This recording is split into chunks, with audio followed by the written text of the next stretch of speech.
హల్లెలూయా. ప్రభునందు ప్రియదేవుని పిల్లారా, నేటి వాక్య ధ్యానం కొరకు మిమ్మల్ని ప్రేమతో ఆహ్వానిస్తూ ఉన్నాను. నేటి వాక్య ధ్యానముగా 86వ కీర్తన 13వ వచనము నుండి దేవుని లేఖనాన్ని చదువుకుంటూ ధ్యానం చేసుకుందాం. ప్రభువా, నా దేవా, నా ఎడల నీవు చూపిన కృప అధికమైనది. పాతాళపు అగాధము నుండి నా ప్రాణమును తప్పించి ఉన్నావు. దేవా, గర్విష్ఠులు నా మీదికి లేచి ఉన్నారు. బలత్కారులు గుంపు కూడి నా ప్రాణము తీయజుచ్చుచున్నారు. వారు నిన్ను లక్ష్య పెట్టని వారై ఉన్నారు. ప్రభువా, నీవు దయాదాక్షిణ్యములు గల దేవుడవు, దీర్ఘశాంతుడవు, కృపా సత్యములతో నిండినవాడవు. నా తట్టు తిరిగి నన్ను కరుణింపుము. నీ సేవకునికి నీ బలము అనుగ్రహింపుము. నీ సేవకురాలి కుమారుని రక్షింపుము. యెహోవా, నీవు నాకు సహాయకుడివై నన్ను ఆదరించుచున్నావు. నా పగవారు చూచి చిగ్గుపడినట్లు శుభకరమైన ఆనవాలు నాకు కనపరచుము. ఆమేన్. ప్రభునందు ప్రియదేవుని పిల్లరా, చదువుకొనబడిన లేఖ నిమిత్తమై ప్రార్థన చేద్దాం. సకల ఆశీర్వాదములకు కారణభూతుడైన తండ్రి, మా మంచి దేవ, నీ ఘనమైన ఉన్నతమైన నామానికి స్తోత్రాలు నాయన. ఏ మంచి లేని మా జీవితంలో మరొక నూతన దినాన్ని అనుగ్రహించినందుకే మీకు వేలాది కోట్లాది స్తోత్రాలు నాయన. ప్రతి ఉదయమున అయా మీ లేఖన భాగాలను మేము ధ్యానం చేస్తూ ఉండగా, ఈరోజు మేము చదువుకున్న ఈ లేఖన భాగంలో నుండి కొన్ని ఆత్మీయమైన మాకు ఉపయోగపడే, మమ్మలను బలపరిచే, స్థిరపరిచే అయా నీతి వాక్యములను మీరే మాకు బోధించి నేర్పించమని, ఈ వాక్య భాగంలో నుండి కొన్ని ఆత్మీయ పాఠాలు అయా మీరే మాకు బోధించి నేర్పించమని యేసయ్య నామమున అడుగుచున్నాము తండ్రి. ఆమేన్. ప్రభునందు ప్రియదేవుని పిల్లరా, ఈ 86వ కీర్తన ప్రార్థనా కీర్తన అని భక్తుడైన దావీదు రాశాడని కొన్ని రోజులుగా మనం ధ్యానం చేస్తూ వస్తూ ఉన్నాం. నిన్నటి వరకు భక్తులైన వారు, దేవునిని ఎరిగినటువంటి వారు, రక్షణ పొందుకున్నవారు దేవునికి ఎలా ప్రార్థన చేయాలో, తన్ను తాను తగ్గించుకుని తాను చేసిన ప్రార్థనను ఎలా మాదిరిగా మనకు ఉంచాడో అనేక విషయాలు మనం ధ్యానం చేస్తూ వచ్చాం. ఇదేం పిల్లరా, అలాగున ప్రార్థన చేస్తూ దేవుని యొక్క గుణగణాలను ఎత్తి చూపుతూ, దేవుడు ఎంత బలసంపన్నుడో, ఈ లోకంలో ఉన్న దేవతల కంటే ఆయన ఎంత గొప్పవాడో, పరిశుద్ధుడో, ఇలా అనేక విషయాలను గురించి, దేవుని గుణలక్షణాలను గురించి ఎత్తి చూపుతూ ఆయన ప్రార్థన చేశాడు. ఇదేం పిల్లరా, ఎలా దేవునికి ప్రార్థన చేయాలో, దేవుని సన్నిధిలో మనము తగ్గించుకుని, దేవుని సన్నిధిలో మనము దేవునికి అప్పగించుకున్నప్పుడు ఆయన మన ప్రార్థన అంగీకరిస్తాడు, ఆలకిస్తాడు అని అనేక విషయాలు మనం ధ్యానం చేస్తూ వచ్చాము. ప్రపంచంలో ఉన్నటువంటి ఏ నామమున రక్షణ కలుగుదు అని, యేసు నామముననే రక్షణ కలదు అని, సత్య మార్గమున నన్ను నడిపించమని దేవుని సన్నిధిలో అనేక అంశాలను గురించి మనం ధ్యానం చేశాం. సత్య మార్గమున నడిపించాలంటే దేవుని సన్నిధిలో మనము కనపడాలి. దేవునిని మనం ఎలా ఆరాధించాలో భక్తుడైన దావీదు ఒక్కొక్క వచనములో ఒక్కొక్క రకముగా ఆయన మనకు తెలియజేస్తూ వచ్చాడు. ఇక 13వ వచనము నుండి భక్తుడు పాడుతున్నాడు కదా, దేవునికి మొరపెడతా ఉన్నాడు. ప్రభువా, నా దేవా, నా ఎడల నీవు చూపిన కృప అధికమైనది.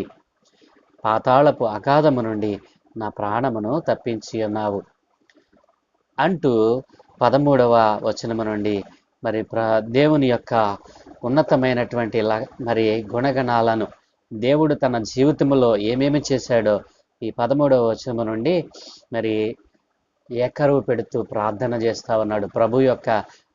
ప్రభువు తన జీవితంలో చేసినటువంటి అనేకమైన అద్భుతాలు, ఆశ్చర్యమైన కార్యాలు, దుష్టులైన వారు, దుర్మార్గులైన వారు తన మీదకి వచ్చినప్పుడు, గర్విష్ఠులు తనను చూసి గర్వించినప్పుడు, శత్రువులు చుట్టుముట్టినప్పుడు నా దేవుడు నన్ను ఎలా రక్షించాడో, పాతాళపు అగాధము నుండి తన ప్రాణాన్ని ఎలా రక్షించాడో ప్రభువును జ్ఞాపకం చేసుకుంటా ఉన్నాడు. అవును ప్రియులారా, దేవుడు మన పట్ల చేసిన ఆశ్చర్య కార్యములను, అద్భుతములను మనం మర్చిపోయేవారుగా కాకుండా మన నిత్య ప్రార్థనలో వాటిని నెమరవేస్తూ ప్రభువుకి కృతజ్ఞతాస్తుతులు చెల్లించేవారుగా మనం మారాలి. హల్లెలూయా. ప్రభువునందు ప్రియదేవుని పిల్లరా, భక్తుడైన దావీదు వీటన్నిటిని ఏకరు పెడతా ఉన్నాడు. అనేక మంది అనేక సార్లు ఆయన మీదకి వచ్చినప్పుడు నా దేవుడే నన్ను, నా ప్రాణము పాతాళంలోనికి పోకుండా ఆయన కాపాడాడు అని ప్రార్థన చేస్తా ఉన్నాడు. 14వ వచనం, దేవా, గర్విష్ఠులు నా మీదికి లేచి ఉన్నారు, బలాత్కారులు గుంపు కూడి నా ప్రాణము తీయజొచ్చుచున్నారు, వారు నిన్ను లక్ష్య పెట్టని వారై ఉన్నారు. మరి వీళ్ళకి ఇక్కడ ఎవరైతే తన మీదకు వచ్చారో, ఎవరైతే తనను మరి చంపటానికి, తన ప్రాణాన్ని తీయటానికి వచ్చారో, ఎవరైతే గర్వముతో తమ్మును తాము హెచ్చించుకుంటూ ఉన్నారో వారందరిని గురించి ఇక్కడ దేవుడికి చెప్తా ఉన్నాడు. ప్రభువా, వారు బలాత్కారులు, వారు అన్యాయముగా నా ప్రాణాన్ని తీయజూస్తా ఉన్నారయ్యా, వారు నిన్ను లక్ష్య పెట్టడం లేదు, ఒకసారి నీవే చూసుకో అని అలాంటి దుష్టుల గురించి, దుర్మార్గులైన వారి గురించి, బలాత్కారుల గురించి ప్రభు సన్నిధిలో మాట్లాడుతూ ఉన్నాడు. ఎవరైతే తన మీదకి వస్తూ ఉన్నారో వారిని ప్రభువుకు అప్పగిస్తూ ఉన్నాడు. అవును ప్రియులారా, ఒకవేళ మన మీదకు మన పొరుగువాడు, మన శత్రువు మన మీదకు దండెత్తాలని, మనం పాడు చేయాలని, మనల్ని నాశనం చేయాలని ఆలోచన కలిగి ఉన్నాడు అనుకో, అతని మీద ప్రతి శత్రుత్వం చూపకూడదు. మరి వాడు చేసిన కార్యం నీవు చేస్తే వాడికి నీకు సమానమేమిటి? కాబట్టి నీవు చేయవలసినది ఏమిటో తెలుసా? దావీదు భక్తుడు ఇక్కడ అలాంటి బలాత్కారులను, దుష్టులైన వారిని, దుర్మార్గులైన వారిని ప్రభువు చేతికి అప్పగిస్తా ఉన్నాడు. ప్రభు సన్నిధిలో మనం కూడా మన శత్రువులు మన మీదకి ఎవరైతే రావాలని చూస్తూ ఉన్నాడో, ఎవరైతే మన పతనాన్ని కోరుకుంటూ ఉన్నారో, మన శత్రువులను గురించి దేవునికి మనం అప్పచెప్పాలి. మనమే ప్రతీకారము చేయకూడదు. ఎంత గొప్ప మరి విషయమును దేవుడు మరి ఈ రోజున మనకు తెలియజేస్తూ ఉన్నాడు. చాలామంది లోకంలో ఉన్నవారు వెంటనే ప్రతీకారం చేసేయాలి, మనకు నష్టం కలిగించిన వాడిని వెంటనే మరి పడగొట్టేయాలి, చంపేయాలి. ఇది మానవ నైజం. కానీ దేవుని గుణలక్షణాలను కలిగినటువంటి దేవుని భక్తులైన వారికి ఇది ఎంత మాత్రమును కూడదు అని దేవుని లేఖను సెలవిస్తూ ఉంది. ఇక్కడ భక్తుడు తన మీదకు లేచిన వారిని దేవునికి అప్పచెప్తా ఉన్నాడు. ప్రభువా, వీరు నిన్ను లక్ష్య పెట్టడం లేదయ్యా, ఒకసారి నీవే వారిని చూసుకో అని ప్రభువుకు వారిని అప్పగించేశాడు. 15వ వచనం, ప్రభువా, నీవు దయా దాక్షిణ్యములు గల దేవుడవు, దీర్ఘశాంతుడవు, కృపా సత్యములతో నిండినవాడు.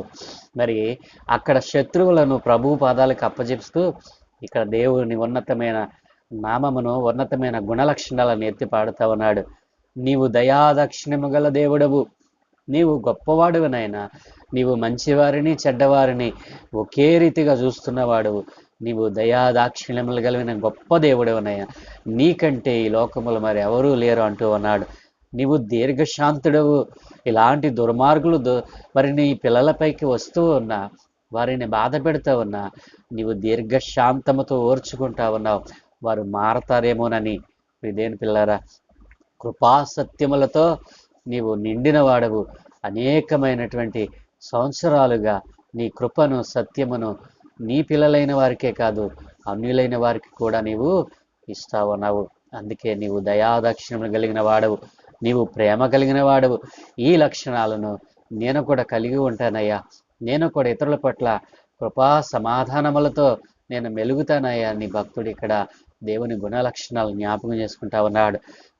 అన్నాడు కదా 16వ వచనంలో, నా తట్టు తిరిగి నన్ను కరుణింపుము, నా తట్టు తిరిగి నన్ను కరుణింపుము, నీ సేవకునికి నీ బలము అనుగ్రహించు. ఇలాగున నేను పాడవకుండా, ఇలాగున శత్రువుల చేత నేను మరి నాశనం కాకుండా నీవే నా తట్టు తిరిగి నన్ను కరుణించు, నాకు నీ బలాన్ని అనుగ్రహించు, మరి నీ సేవకురాలి కుమారుని రక్షించు అని భక్తుడు ఇక్కడ ప్రార్థన చేస్తూ అంటున్నాడు కదా 17వ వచనంలో, యెహోవా, నీవు నాకు సహాయకుడివై నన్ను ఆదరించుచున్నావు, నా పగవారు చూచి చిగ్గుపడినట్లు శుభకరమైన ఆనవాలు నాకు కలుగు చేయి. ఒక ఆనవాలు నాకు కావాలయ్యా, నేను నీ పిల్లవాడును, నేను నీకు సంబంధించిన వాడిని, నీవు రక్షించుకున్న నీ కుమారుణ్ణి అని ఒక ఆనవాలు నాకు మరి నా మీదకి ఎవరైతే వస్తా ఉన్నారో, నేను నీ కుమారుణ్ణని, నీ సేవకుడినని, నిన్ను ఆరాధించేవాడినని ఒక శుభకరమైన ఆనవాలు నాకు దయచేయి అని అంటా ఉన్నాడు. ఇదేని పిల్ల, ఇలాంటి ఆనవాలు నీకు కావాలా?